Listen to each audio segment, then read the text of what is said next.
عظیم خدمات کو خراج تحسین پیش کیا جا سکے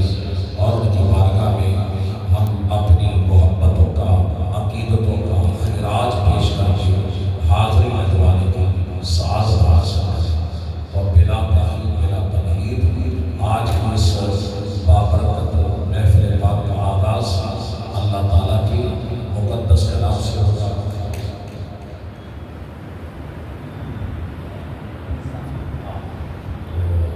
حافظ محمد رمضان صاحب سے میں گزارش کروں گا کہ وہ تشریف لائیں اور سعادت حاصل کرتے ہیں۔ اللہ تعالیٰ کے مقدس کلام سے کچھ آیات جو ہیں وہ تلاوت کریں گے اور انشاءاللہ ہمارے دلوں کو قرآن پاک سے تلاوت قرآن سے مستفیض فرمائیں گے۔ حافظ محمد رمضان صاحب سے گزارش ہے کہ وہ تشریف لا کر تلاوت کلام پاک کی سعادت حاصل کریں۔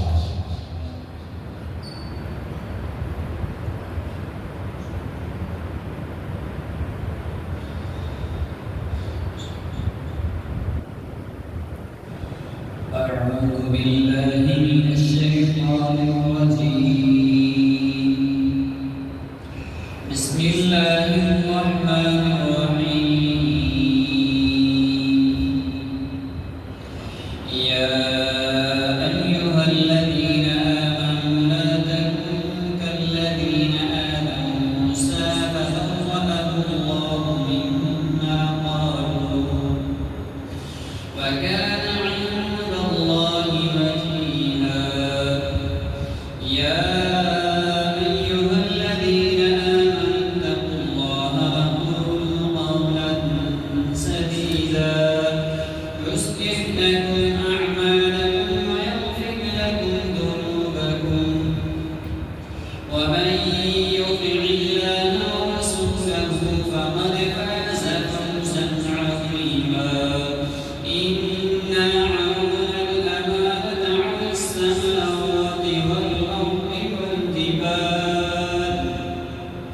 والجبال فأبين أن يحملنها وأشفقن منها وحملها الإنسان إنه كان ظلوما جهولا ليعذب الله المنافقين والمنافقات والمشركين والمشركات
بسم الله الرحمن الرحيم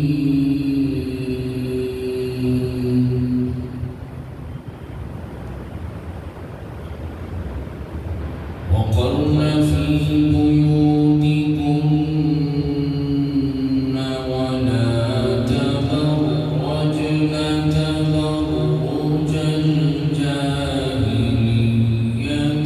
الأولى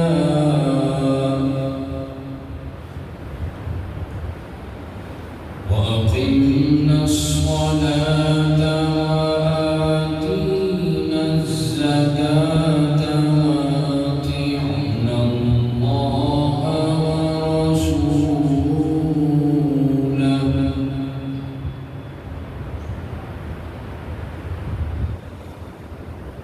وقرن في بيوتكن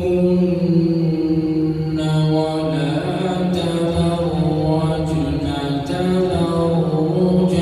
الجاهلية الأولى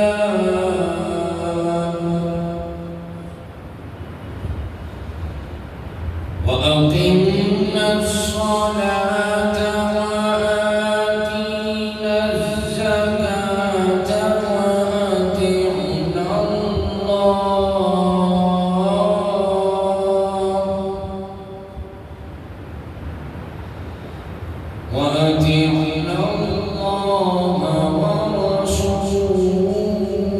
ورسوله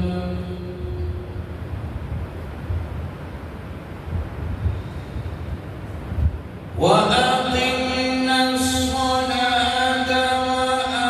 وآتينا الزكاة وأطعنا الله ورسوله إنما يريد الله ليذهب عنكم الرجس أهل البيت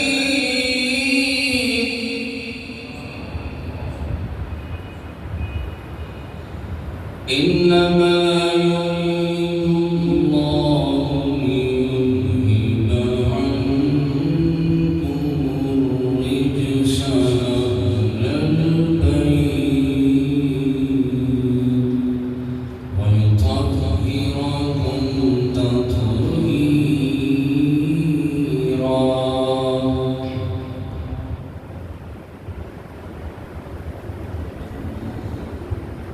إنما يريد الله ليذهب عنكم الرجس أهل البيت ويطهركم تطهيرا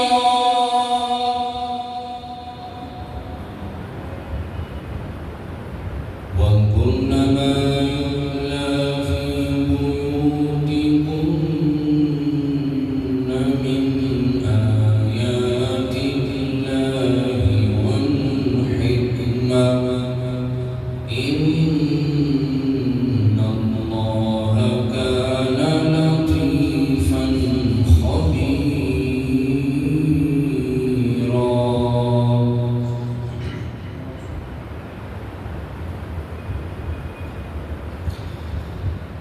الله أكبر بسم الله الرحمن الرحيم الذين يبلغون رسالات الله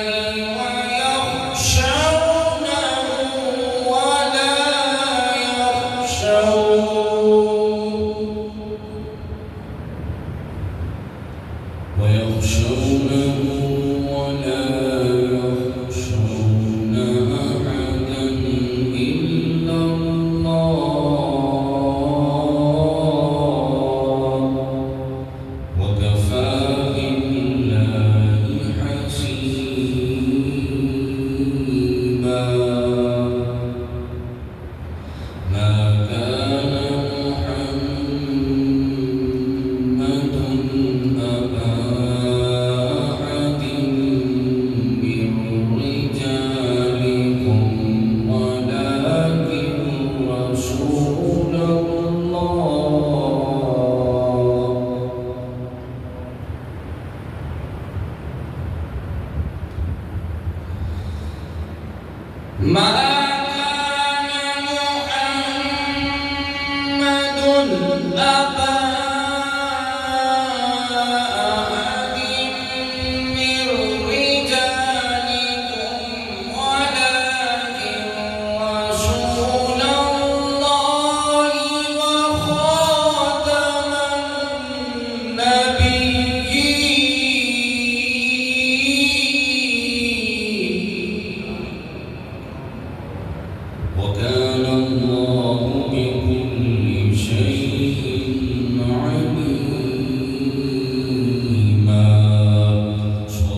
نذرانہ یقین و محبت کی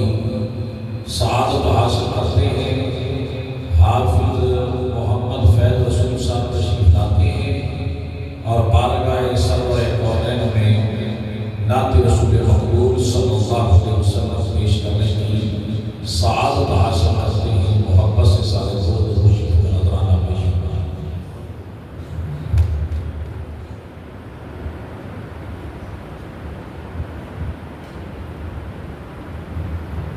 صلی اللہ علیہ یا رسول اللہ وسلم علیک یا حبیب اللہ۔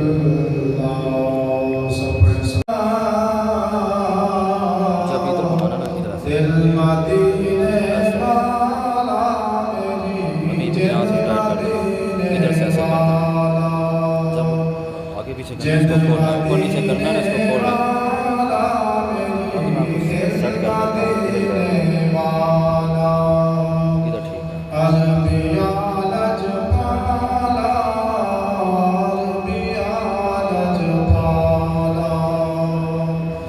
تیرے باجوں کی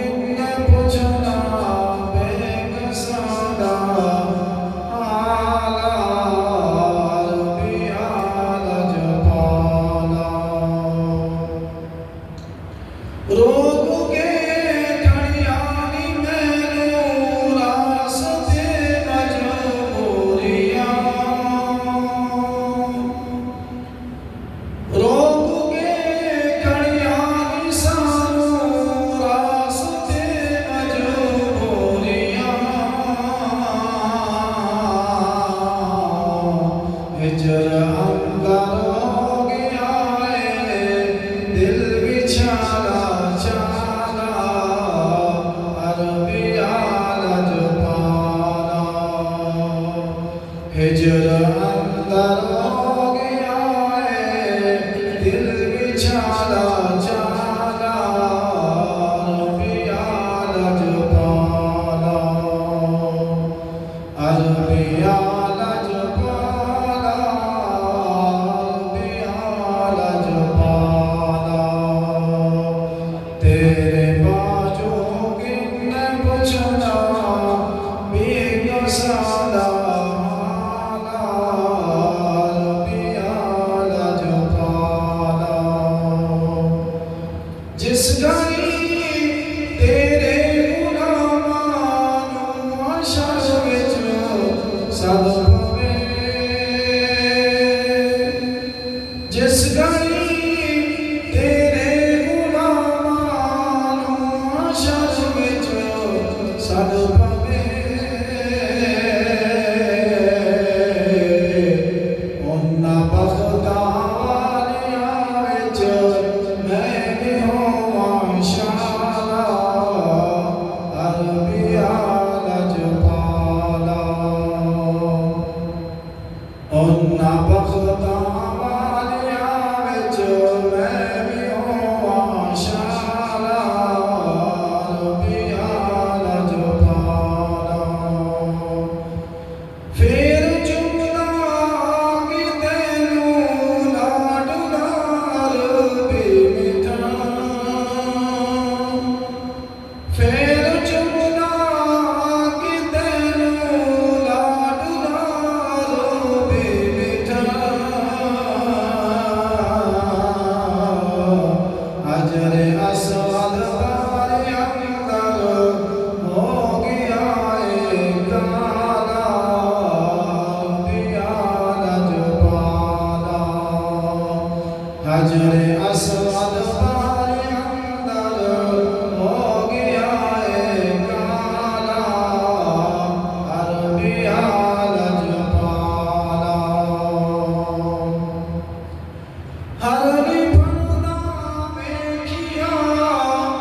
وشانہ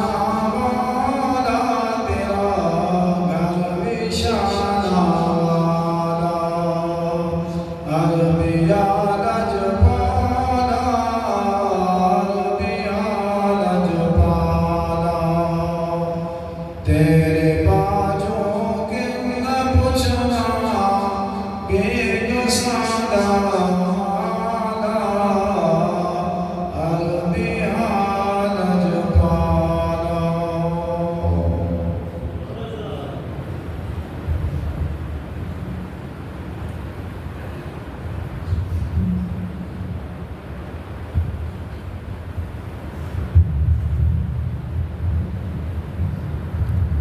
صلی اللہ علیہ یا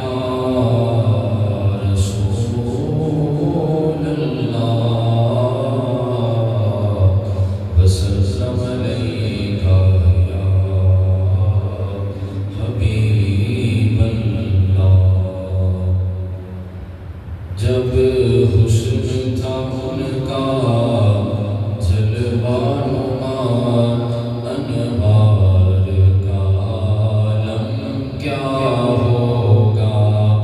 جب حسن تھا ان کا جلوہ نما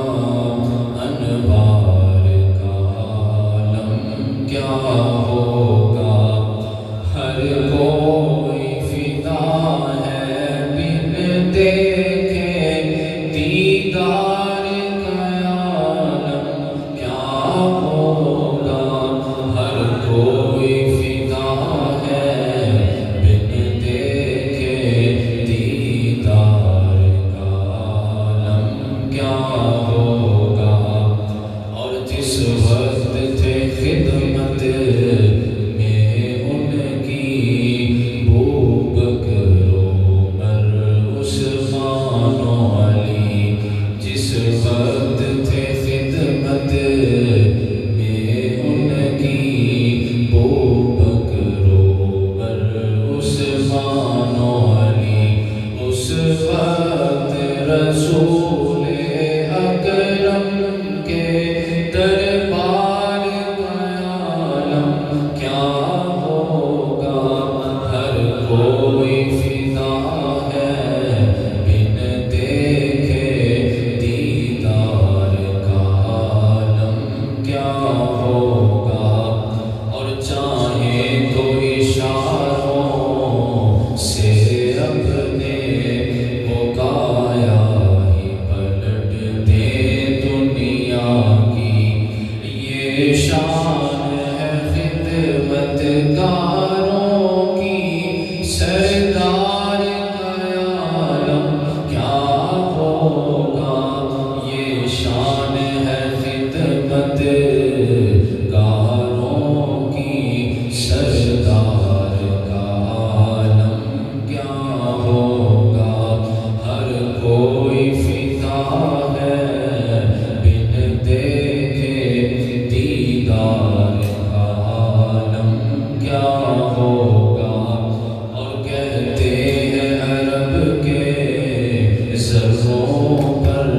انوار کی بارش ہوتی ہے کہتے ہیں عرب کے ذروں پر انوار کی بارش ہوتی ہے نجم نہ جانے طیبہ کے گلزار کا عالم کیا ہوگا ہر کوئی فدا ہے بن دیکھے دیدار کا عالم کیا ہوگا جب حسن تھا ان کا جلوہ نما انوار کا عالم کیا ہوگا چھب انوکھی یہ جدا عثمان دی چھب انوکھی یہ جدا عثمان دی روشنی جا پر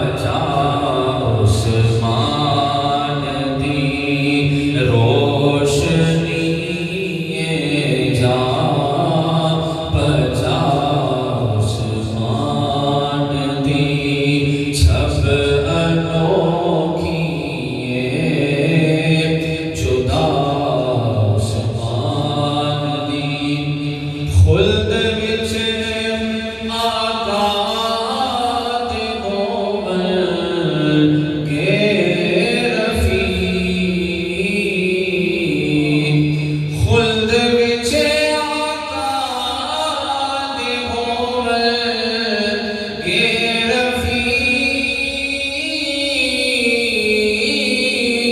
خلد وچ آقا دے مومن گے رفیق بشان بکھڑی دل ربا عثمان دی شان بکھڑی دل ربا عثمان دی ملک جد روشنی جا بجا عثمان دی تے اونا زنورین دا پایا لقب اونا زنورین دا پایا لقب ویخ نسبت تے ذرا عثمان دی ویخ نسبت تے ذرا عثمان دی روشنی جا بجا عثمان دی تے جنہ دے لئی بیعتے رضوا ہوئی جنہ دے لئی بیعتے رضوا ہوئی جنہ دے لئی بیعتے رضوا ہوئی خود نبی دسی وفا عثمان دی خود نبی دسی وفا عثمان دی تے رشک کرتے سر فلک تے سب ملک رشک کرتے سر فلک تے سب ملک ویخ کے شرم و حیا عثمان دی ویخ کے شرم و حیا عثمان دی ساری دولت دین تے کیتی نثار ساری دولت دین تے کیتی نثار ویخ تے جو تو سخا عثمان دی ویخ تے جو تو سخا عثمان دی تے ہجر کا اسلام لئی تو کیتیاں ہجر کا اسلام لئی تو کیتیاں ویخ عظمت میں بابا عثمان دی ویخ عظمت میں بابا عثمان دی تے جے ملے توفیق سرور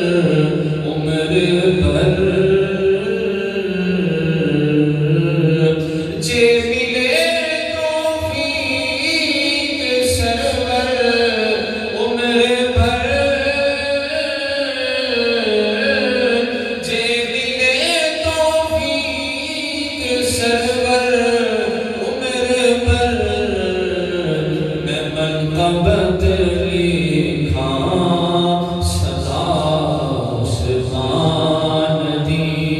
مرکبت لکھا صدا آسمان دی جے ملے توفیق سرور عمر بھر مرکبت لکھا صدا آسمان دی چھب انوکھی جدا آسمان دی روشنی جاں بجا آسمان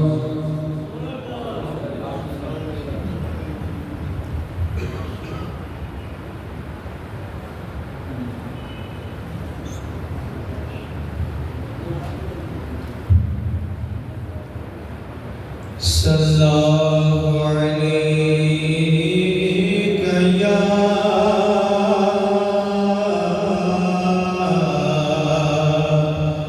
یا رسول اللہ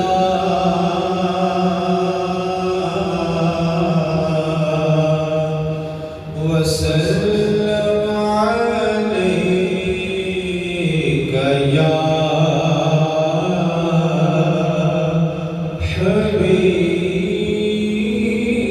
حبیب اللہ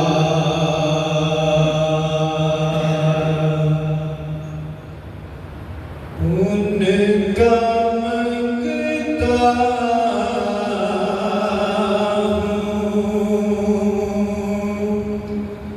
ہوں ان کا منگتا ہوں جو منگتا نہیں ہونے دیتے ان کا منگتا ہوں جو منگتا نہیں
یا ایھا الذین آمنوا صلوا علیہ وسلموا تسلیما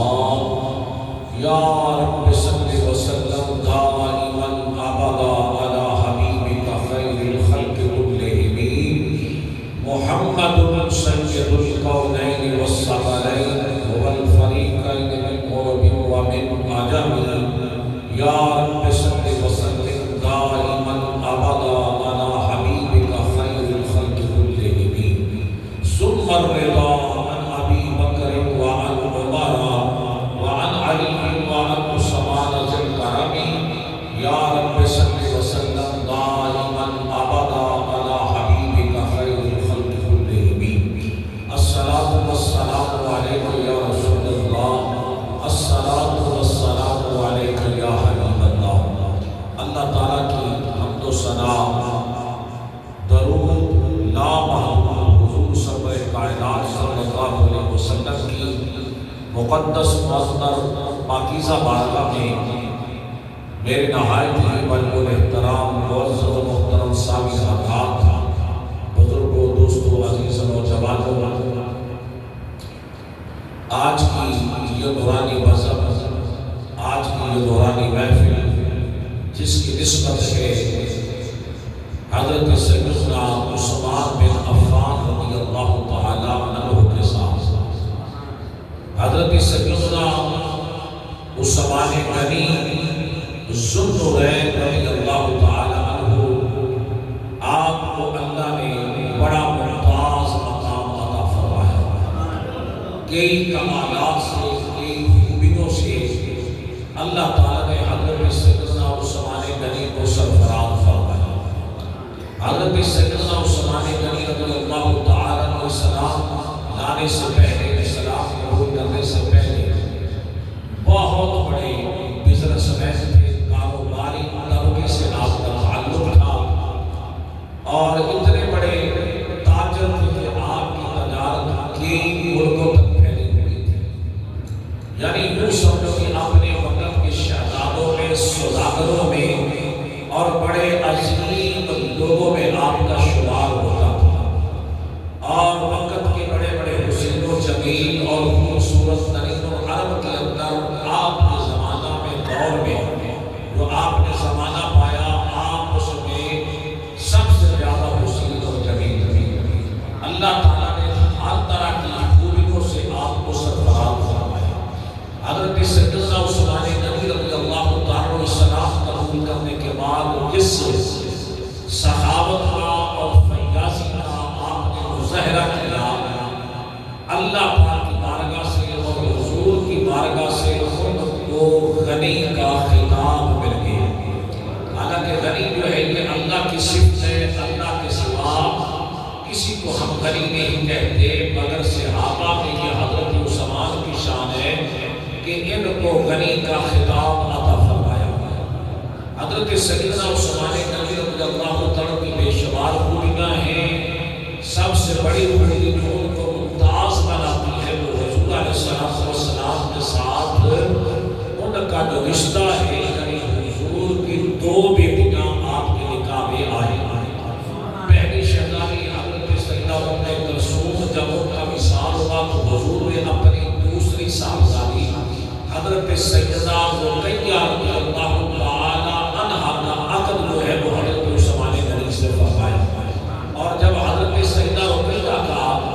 وصال ہو گیا تو حضور علیہ السلام نے ان کی کفیلت کو دیکھا کہ حضور کے بڑے محبوب داماد تھے، سب سے پیارے داماد تھے۔ حضور علیہ السلام نے ان کی تدفین کے موقع پر جب ان کی تدفین ہو رہی تو حضور علیہ السلام غزوہ بدر میں صحابہ کے ساتھ موجود تھے، اور وہاں سے فتح و نصرت کے بعد، عظیم کامیابی کے بعد آپ واپس لوٹے مدینہ شریف۔ اس وقت حضرت سیدہ رقیہ کی تدفین ہو رہی تھی جنت البقیع میں، تو حضور علیہ السلام نے اس موقع پر حضرت سیدنا عثمان غنی کے درد کو، ان کی کفیت کو دیکھ کر فرمایا، اے عثمان میں تیرے درد کو جانتا ہوں، تیری کفیت کو جانتا ہوں، اب میرے پاس کوئی بیٹی نہیں، اگر میرا رب 40 بنا، اگر مجھے 40 بیٹیاں بھی عطا فرماتا تو میں یقینا بھی میرے سب کا نکاح تیرے ساتھ تو ان پر فخر تھا، اور حضور نبی کریم صلی اللہ علیہ وسلم کی بارگاہ میں ان کو ممتاز مقام حاصل تھا۔ حضرت سیدنا عثمان غنی حافظ قرآن تھے، اور بلکہ حافظ قرآن ہی بلکہ جامع القرآن تھے۔ آپ نے قرآن کو جمع فرمانے کا جو عظیم فریضہ سرانجام دیا کہ آپ کا شمار جو ہے ان لوگوں میں ہوتا ہے جنہوں نے قرآن پاک کو جمع کیا، اور کتاب کی صورت میں سب سے پہلے جس کی اشاعت ہوئی وہ حضرت سیدنا عثمان غنی کا دور تھا، جس میں یعنی اشاعت قرآن کا آپ نے ایک باقاعدہ محکمہ بنا دیا جس کے ذریعے قرآن کی اشاعت ہوتی تھی، اور یہاں بھی فتوحات ہوتی تھی۔ حضرت عثمان کے دور میں فتوحات بھی بہت زیادہ ہوئی۔ اللہ تعالیٰ نے تین ملکوں پر حضرت عثمان کے دور میں کامیابی عطا فرمائی۔ اب کہاں قبرص، کہاں آذربائیجان، سمرقند، بخارا، یہ جو پٹی ہے افغانستان سے آتے ہیں اس سے جو ریاستیں آزاد ہوئی، یہاں تک لشکر اسلام پہنچا، اور اللہ نے ان کے دور میں یہ علاقے جو ہیں ان پر کامیابی عطا فرمائی۔ تو حضرت سیدنا عثمان غنی کے دور میں فتوحات بھی ہوئی، اور قرآن مجید فرقان حکیم کی اشاعت کا تعلق ان کے دور میں سب سے زیادہ ہوا۔ حضرت سیدنا عثمان غنی رضی اللہ تعالیٰ عنہ فیاض تھے، سخی تھے،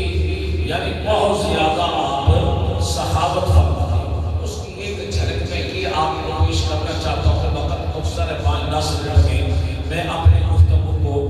وینڈ اپ کرنا چاہتا ہوں کہ حضرت سیدنا عثمان غنی، حضرت سیدنا صدیق اکبر کا دور تھا۔ حضرت ابو بکر صدیق کے دور میں قحط کی کیفیت پیدا ہو گئی، حالات جو تھے وہ بڑے خستہ تھی، تو آپ کا یعنی نلے کی بڑی شاکت تھی، پریشانی تھی، تو آپ کا ایک قافلہ جو ہے یعنی مال سے لدا ہوا اونٹوں کا ایک لشکر جو ہے وہ مدینہ شریف اگلے دن پہنچنے والا تھا۔ حضرت سیدنا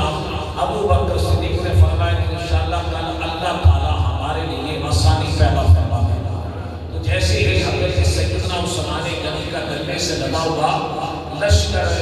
اونٹوں کا اونٹوں کے ذریعے سارے مال برداری ہوتی تھی،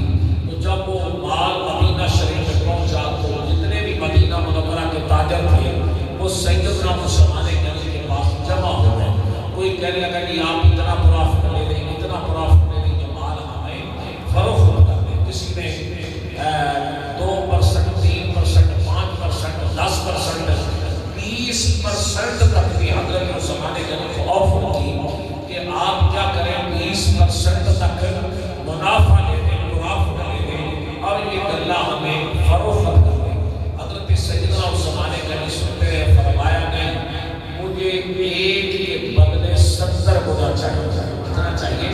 ایک کے بدلے 70% چاہیے۔ اب مدینے کے تاجر کہنے لگے اتنا بڑا پرافٹ ہمیں کون دے گا؟ مدینے کے تاجر ہمیں ہیں، ہم سے علاوہ کون یہ مال خریدے گا؟ اتنا بڑا مارجن، اتنا بڑا پرافٹ کہ 70% پر آپ بیچنا چاہتے ہیں، یہ کوئی بھی نہیں خریدے گا۔ حضرت سیدنا عثمان غنی نے وہ سارے کا سارا غلہ بیت المال میں جمع کروا دیا، اور فرمائے انشاءاللہ میرا رب 70 گنا مجھے اس پر عطا فرمائے۔ یہ آپ کی سخاوت تھی، یہ آپ لوگوں کے مسائل جو تھے، مشکلات جو تھے، ان کے لیے آسانیاں پیدا فرماتے۔ آج کا تاجر کتنا بڑا ظالم ہے، ذخیرہ اندوزی کرتا ہے، بلکہ وہ موقع کی تلاش میں ہوتا ہے، بلیک مارکیٹنگ کرتا ہے کہ کسی طرح مال جو ہے بجٹ سے پہلے جب بجٹ آنے والا ہوتا ہے تو مخبر ہوتے ہیں اندر، جو مخبری کر لیتے ہیں کہ فلاں ایڈ میں جو ہے نا ان پہ ٹیکس رہے گا، یہ چیزیں مہنگی ہوگی، تو ہمارا بد دھیان تاجر جو ہے وہ کیا کرتا ہے کہ وہ مال اسٹاک کر لیتا ہے، روک لیتا ہے، جیسے ہی بجٹ اناؤنس ہوتا ہے اس کے بعد وہ مال جو ہے منظر عام پہ بھی آتا ہے۔ مگر حضرت سیدنا عثمان غنی کی عظمت و سلام کہ آپ کس طرح لوگوں کے لیے آسانیاں پیدا فرماتے ہیں، تو آپ نے وہ سارے کا سارا غلہ جو ہے آپ نے بیت المال میں جمع کروا دیا۔ تو حضرت سیدنا عثمان غنی رضی اللہ تعالیٰ بہت بڑے سخی تھے۔ جب آپ نے اسلام قبول کیا تو اس وقت 40,000 آپ کے پاس دینار تھے۔ ادھر حضور کی زیارت کی، کلمہ پڑھا، اور ادھر آپ نے وہ 40,000 دینار کا صدقہ اتارنا. تو حضرت سیدنا عثمان غنی رضی اللہ تعالی عنہ آپ میں بے شمار خوبیاں ہیں. حضور علیہ السلام کے زندگی میں آپ نے احرام کا یعنی عمرہ شریف کا ارادہ کیا مدینہ منورہ سے کہ میں عمرے کے لیے جانا چاہتا ہوں. تو صحابہ نے اس کے حضور ہمیں بھی ساتھ لے چلے.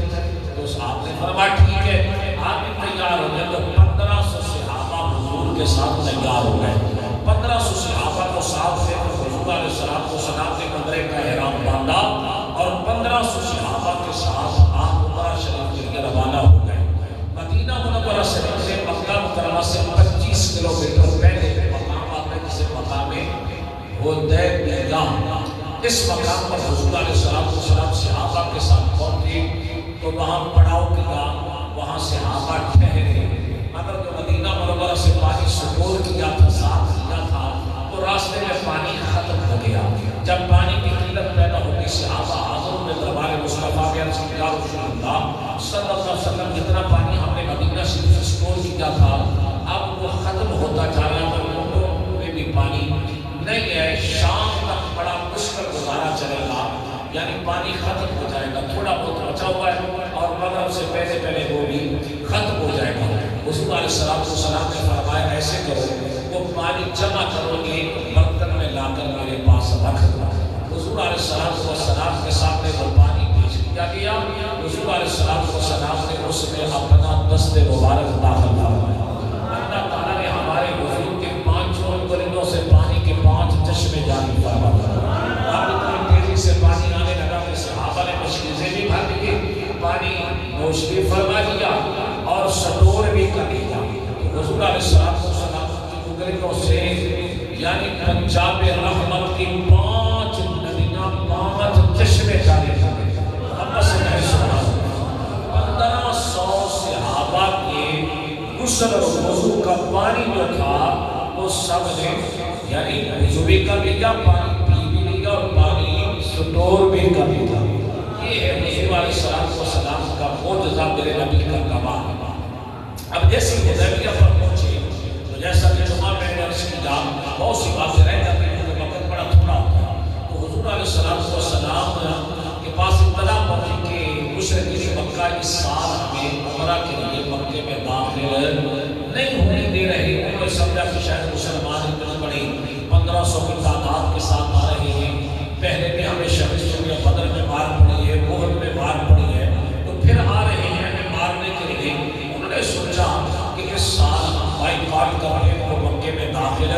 نہیں ہونے دیں گے. حضور علیہ السلام کو جب یہ خبر ملی تو حضور علیہ السلام جو سیدنا عثمان غنی تاجر تھے اور مکے کے لوگوں سے تجارت کرتے تھے, ان کے روابط تھے, تعلقات تھا. حضور علیہ السلام نے فرمایا کہ یہ قائم کر لینے کی کاروباری جو آپس میں تعلق ہوتا ہے, رابطہ ہوتا ہے, وہ کام بھی آ جاتا ہے. تو حضور نے وہ اپنا سفیر بنایا, نمائندہ بنایا اور اپنا ایرچی بنا کر, نائب بنا کر, نمائندہ بنا کر گفت و شنید کے لیے آپ نے انہیں کو مکہ مکرمہ روانہ فرما دیا. فرمایا اس وقت میں تمہارے جانے والے لوگ ہیں, تمہارا حجاب بھی کر دیں, تم بزنس مین میں تاجر بھی ہو, تو تم میرے سے گفتگو کرو کہ ہمارے آقا صلی اللہ علیہ وسلم کا صرف اور صرف سالہ شریف کا ارادہ ہے, اپنے ساتھ ستارے عمرہ کر کے ہم لوگ واپس چلے جائیں گے, آپ ہم سے کوئی خطرہ محسوس نہ کریں. حضرت سیدنا عثمان غنی حدیبیہ سے مکہ مکرمہ تشریف لائے, گفتگو بھی مذاکرات ہوئے مگر کوئی نتیجہ نہ نکل سکا. یعنی مشرکین جو ہے وہ ایگری نہ ہوئے کہ اس سال ہم تمہیں عمرہ کی اجازت نہیں دے سکتے. حضرت سیدنا عثمان غنی کی کوشش تھی کہ یہ لوگ مان جائیں, گفت و شنید سے ذریعے کوئی راستہ نکل آئے, مگر راستہ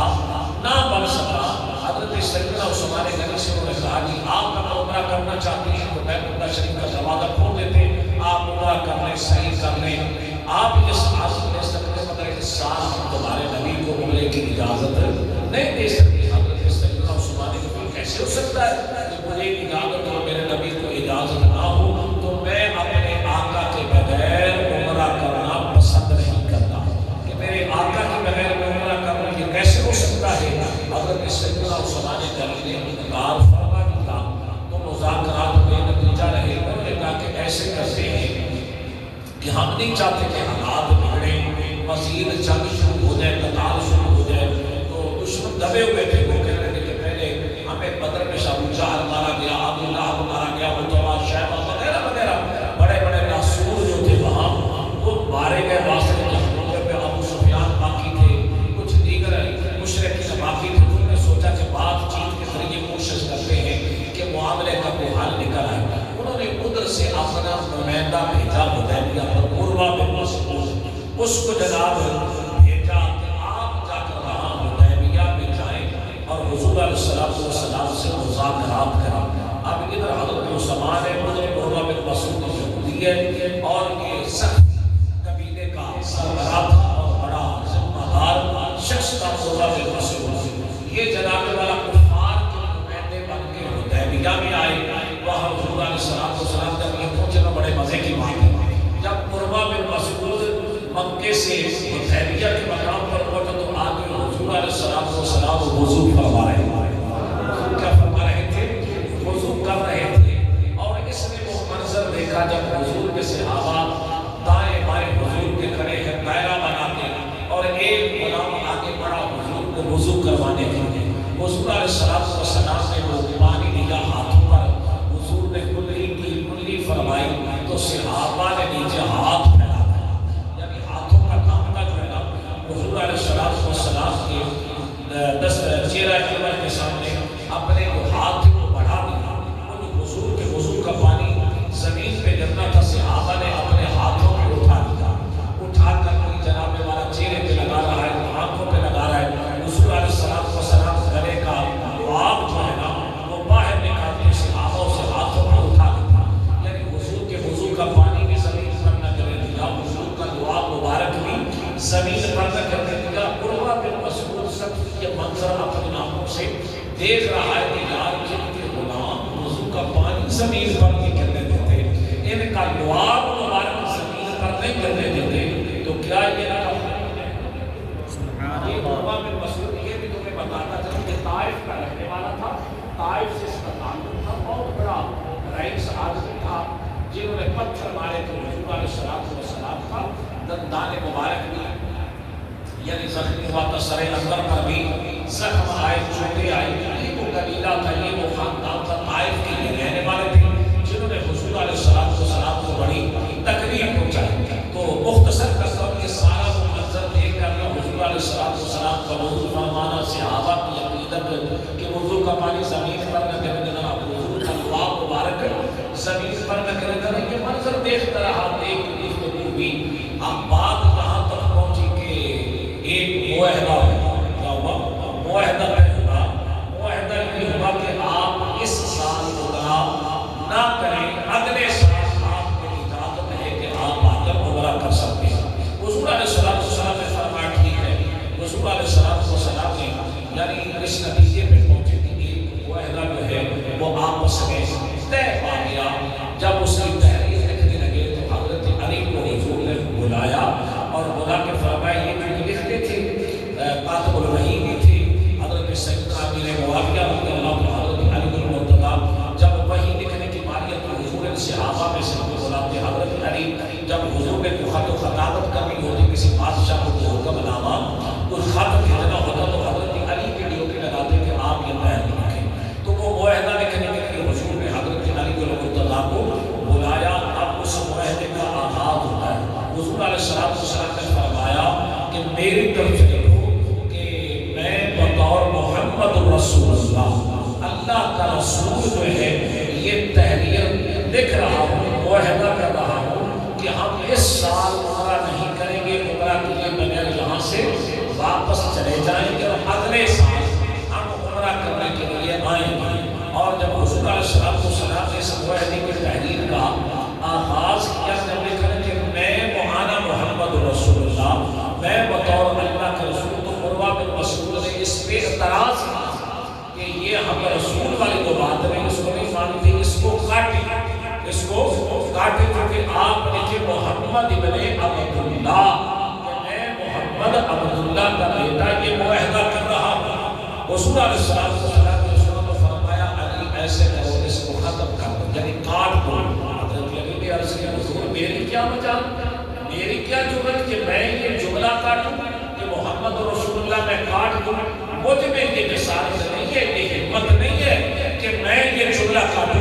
حضور علیہ السلام نے فرمایا لاؤ میں لکھ لیتا ہوں. اب یہاں وہ لوگ کہتے ہیں حضور کو لکھنا نہیں آتا تھا، میرے حضور کو لکھنا بھی آتا تھا. حضور نے فرمایا چلو اس کو ہم پاک کریں محمد ابن عبداللہ. حضور نے اپنے نسل مبارک سے یعنی صحابہ تو ظاہر ہے کہ ہمت نہیں کر سکتے کہ محمد رسول اللہ ہم اس کو کاٹ دیں یا حذف کر دیں. رسول علیہ السلام نے فرمایا لاؤ مجھے دو. رسول علیہ السلام نے محمد ابن عبداللہ لکھا تھا. اور اسی موقع پر اللہ نے جو آیت نازل فرمائی نا اِنَّا فَتَحْنَا لَكَ فَتْحًا مُبِينًا، فرمایا فکر نہ کرو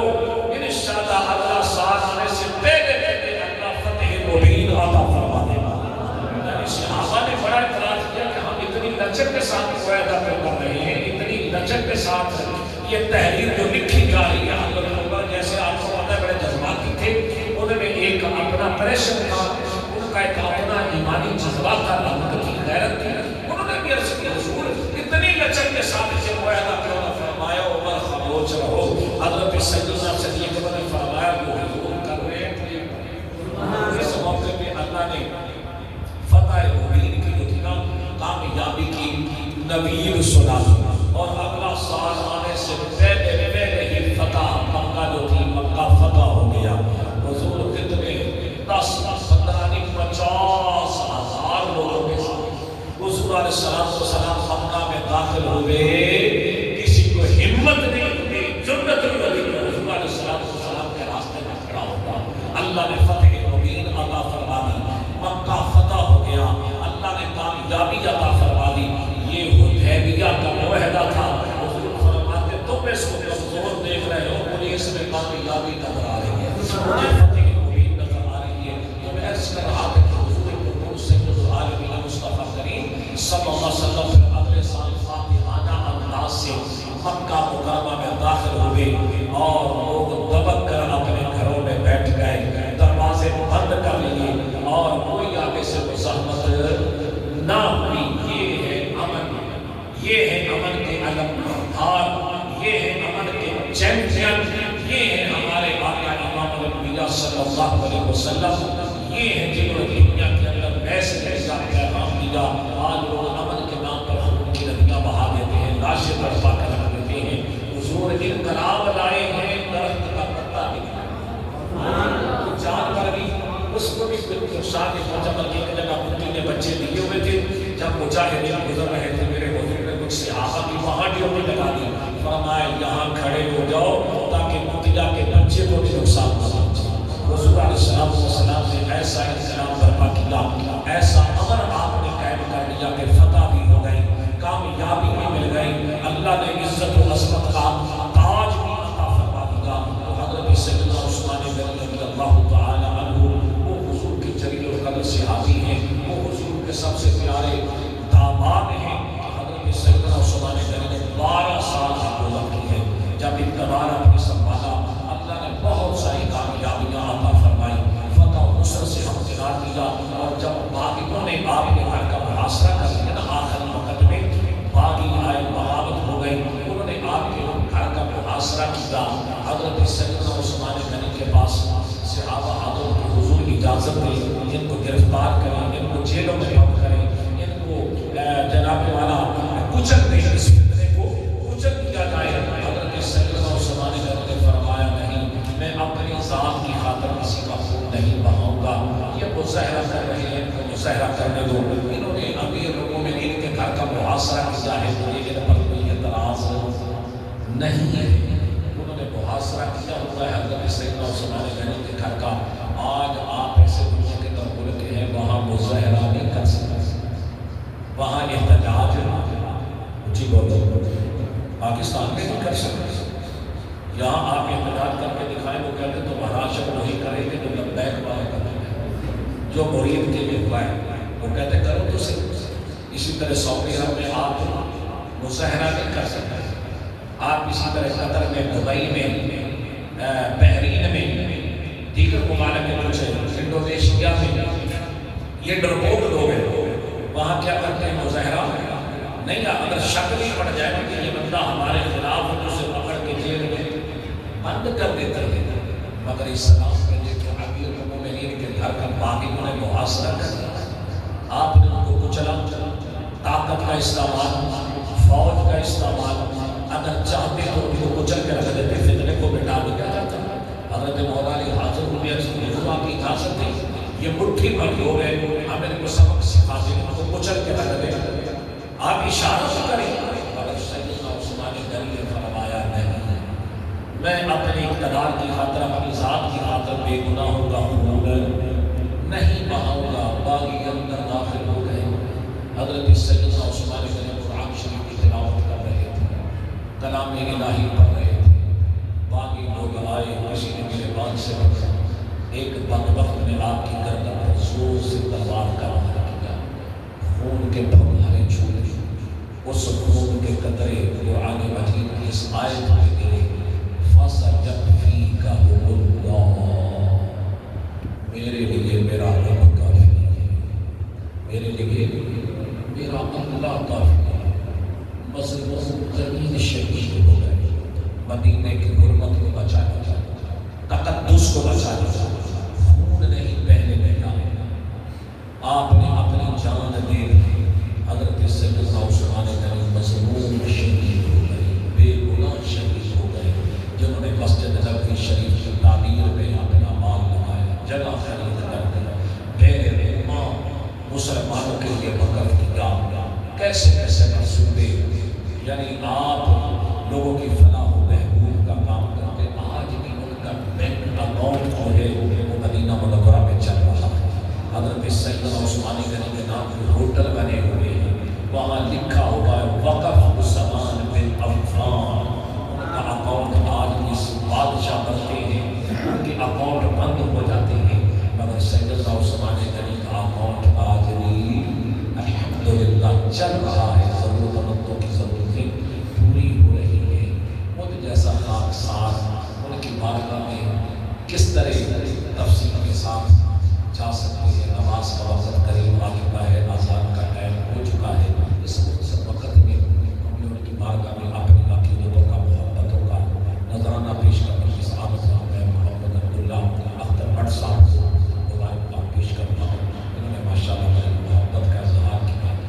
ہمارے ساتھ اپریشیٹ کیا، تعاون کی کوشش کی، سجانے میں باقی بھی اتنے ہمارے احباب ہیں، کریم صاحب مصطفیٰ بٹ صاحب، دیگر احباب کو نہیں آ سکیا کی وجہ سے، تو میں نے کہا نہیں، ہم اسلام کے عظیم مہمان عظیم موسم کو خراج تحسین پیش کریں، ان کی بارگاہ میں اپنی محبتوں کا نذرانہ پیش کر کے حاضری لگوائیں، تاکہ کل اللہ ہمیں بھی ان کی شفاعت نصیب کرے۔ حضرت عثمان غنی کی سفارش پر حضور نے فرمایا 70,000 لوگ بغیر حساب کی جنت میں جائیں، 70,000 لوگ، اللہ کے رحم میں ہمارا نام شامل، جن کی سفارش، جن کی شفاعت حضرت عثمان نے کری، انشاءاللہ حضرت سیدنا عثمان غنی سے محبت ہے، ان سے پیار ہے، عقیدت ہے، انشاءاللہ زندگی رہے تو کسی نشست میں ان کی بارگاہ میں اپنی عقیدتوں کا نذرانہ پیش کرنے کی سعادت حاصل کریں گے۔ آگے محرم الحرام آ رہا ہے، یکم محرم، خلیفہ ثانی حضرت سیدنا عمر بن خطاب کا یوم شہادت ہے، انشاءاللہ اس پر بھی کوشش کریں گے تقریب منعقد کی جائے، کوشش کریں گے اگلے ہفتے کوئی نہ کوئی انشاءاللہ پروگرام ہم تنظیم کریں، اس میں کوشش کریں، آپ بھی تھوڑی سی توجہ فرمایا کریں کہ لوگوں کو لے کے آیا کریں، محنت کریں، کوشش کریں، یا لوگ جہنم میں لے جانے کے لیے اتنی کوشش کرتے، آپ لوگوں کو جنت میں لے جانے کے لیے کوشش نہیں کریں، لوگوں کو بے ادب بنانے کے لیے کوشش کرتے ہیں، لوگوں کو گھیرا ڈال کے کہاں سے کہاں لے جاتے ہیں، اور سنی لوگ اتنے سادے ہیں، لوگوں کو جنت میں لے جانے کے لیے بھی کوشش کرتے ہیں، تو ہم تو کوشش کرتے ہیں آؤ آؤ مل کے ان ہستی پست کرا کے تحسین پیش کریں جن کے صدقے سے ہمیں اسلام ملا، ایمان ملا، قرآن ملا، صداقت ملی، امانت ملی، دیانت ملی، شرف ملی، یہ وہ عظیم حکمران تھے جنہوں نے دنیا میں عدل و انصاف کا اپنی ذات کا کسی سے انتقام اور بدلہ نہیں لیا، بلکہ مظلوم شہید ہو گئے، اپنی جان دے گئے، اور حضرت سیدنا عثمان غنی رضی اللہ تعالی عنہ سرخر ہو گئے۔ آج بھی حضور علیہ السلام کے قدموں میں لیتے ہیں، حضور کی بارگاہ میں ہیں، اللہ کریم وہ تو پہلے ہے، وہاں رحمت و رسول اللہ علیہ وسلم کی قبر پر کروڑوں رحمتوں کا رسول فرمایا، جس طرح انہوں نے اسلام کی حضور کی امت کی خدمت کی ہے، جس طرح اس کی خدمات ہیں قدم پر چلنے کی توفیق عطا فرمائے اللہ ہم سب کا حال میں واسط ہو اذان پڑھ گئی اذان کے بعد پھر انشاءاللہ ہم دو شیر سلام پہ پڑھ لیں اور دعا کرنا